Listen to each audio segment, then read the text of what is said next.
When the Mercedes engineers designed the R230 SL500, they installed two batteries. That's right, two big batteries. There's one right here in the engine compartment, and there's one back there in the trunk. Now, I think there's probably two reasons they did this. This is just my own suspicion. But number one, which is obvious, these cars consume a lot of electricity. So this battery up here is designed specifically for the starter circuit. So it's called the starter battery. And the battery in the trunk is called the consumer battery. What a better name for it, right?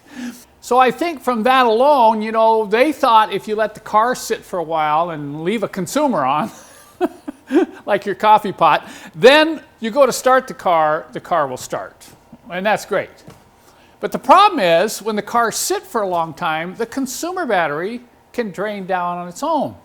And that can create a problem because you can start the car and start driving away, but suddenly a lot of stuff does not work. For instance, in this car, if your consumer battery is too low, you'll try to turn your seat heaters on and the red lights will start flashing. And if you don't know what that means, you can kind of go crazy. Whoa! And then pretty soon some other things aren't working. Now the primary things for safety work, but they engineered this so a lot of the high amperage consumers would not work when that battery in the trunk gets too low. So you'll have lights flashing and all kinds of weird things going on. So you need to be aware of this issue. But I'm going to tell you right up front, if you're going to own one of these cars, you need to install battery maintenance tenders or trickle chargers, okay?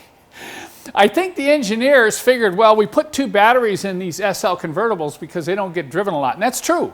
Think about how much these cars get driven. They're not usually daily drivers, but they'll sit in the garage over the winter for a couple months, and you'll go out to start the car, and the car might start, but suddenly things are not working. And I know this is true because I've talked to another R230 owner who had this problem.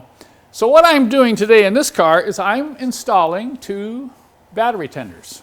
And these are the quick disconnect type like I sell on my website. So you can attach this pigtail to each battery and plug the tenders in when you park the car. Because of all the other complex things on this car, why didn't the engineers think about putting in an onboard battery maintenance tender, where you just come up and open the hood and plug it in like you used to do the old diesels for the block heaters?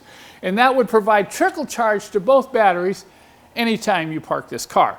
Now I'm going to put two of these in, which means I'm going to need two cords. Now if I had the time and I was really into this, I'd probably get it up on the lift and try to figure out how to run wiring so both tenders would have one plug up front here, but at this point I'm not going to do that. Now I've already hooked the one up in the trunk. Let's take a look at how I did that.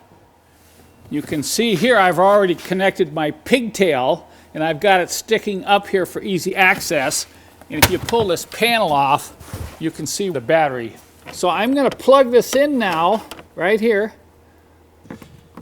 Okay, now I can close the trunk. Now I'll go ahead and plug this into the 110 volt outlet. And whenever I go to drive the car, I have to unplug them and I have to probably put them in the trunk here. But I'll tell you, that's a lot easier than dealing with a dead battery.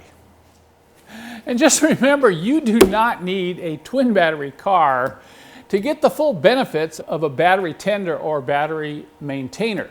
This should be on any car that you leave parked for more than a couple weeks. And you know, we all have these collector type cars, and every one of mine have one of these installed because I've saved a lot of batteries doing this. So if you're interested in getting one of these for your own car, I'll put a link in the description below this video.